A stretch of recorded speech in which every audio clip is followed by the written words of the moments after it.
Hey, it's Brittney, and I'm sitting here with Randy from Red. How are you doing today? I'm great. How are you? I'm great. I'm glad it's not as hot as it was last year. Yeah, they got air conditioning in the tent now. I know, I'm like freezing. I got my jacket on.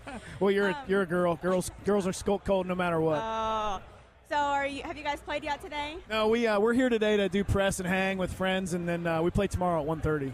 Oh, so that's you guys get to spend two. Yeah. You actually get to spend one Yeah, day yeah, enjoying I'm excited. The show and Yeah, we see twice as many bands as we did last time we were here. Have you watched anybody today that you? No, we just got here about 10:30, so I'm looking forward to seeing some the Papa Roach show and Wolf My Valentine and Smashing Pumpkins. But we really wanted to be here last night for Korn, but we had a show in Chicago, so we pulled in this morning.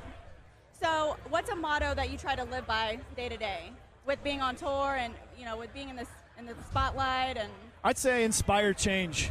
Inspire change. Yeah, we're a band, and we talk about a lot of dark issues, but we try to put a real positive and redemptive message to it, and we want to see people get out of their comfort zones and make some changes for the better, and that's just something that we set out a long time ago before we even started touring. That's something we wanted to do. So is that hard in the rock, because a lot of people put rock music with drugs and violence and it's funny, like those stereotypes still exist, but you don't see that anymore. I mean, it's not sex, drugs, and rock and roll anymore. I mean, all the bands that a lot of these bands that are here today we've toured with, and those guys aren't into that stuff anymore, man. It almost ruined their lives. You talk about Brian Head Welch from Korn. I mean, the things that he went through, and he was going to die. He had to make a life change and to survive and keep his family together, and now he's back in the band 6 years later, and they've all forgiven each other, and there's more energy than ever. So we never want to get into that and make those mistakes, and we want to stick around and keep encouraging people.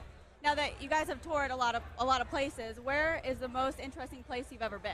Man, we went to Europe last year for the first time. We've been to Europe a couple times, but only for one show. And we went there and did a full 3-week tour last year. And we did 14 days, 11 shows in 9 different countries. And 6 of the shows were sold out. We'd never been there before. So going over to Europe is like America times 5.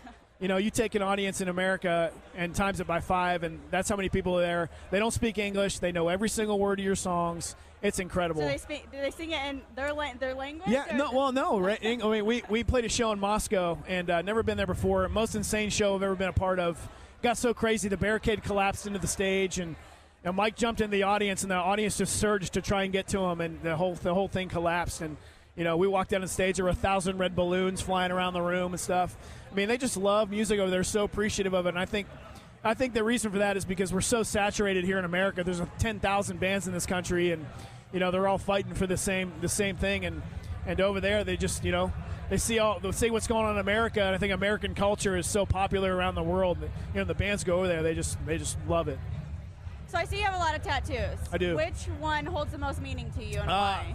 I'd say this one's pretty special. This was our first record that came out, and it was kind of our introduction to the world. But I like this one too. I just got it finished. Like artist in Chicago. It's a family tree that it has a bunch of significant dates on it. Like record dates, the dates my kids were born, like things like that. Yeah, it's not finished yet. I'm working on it. It's a work in progress, but yeah.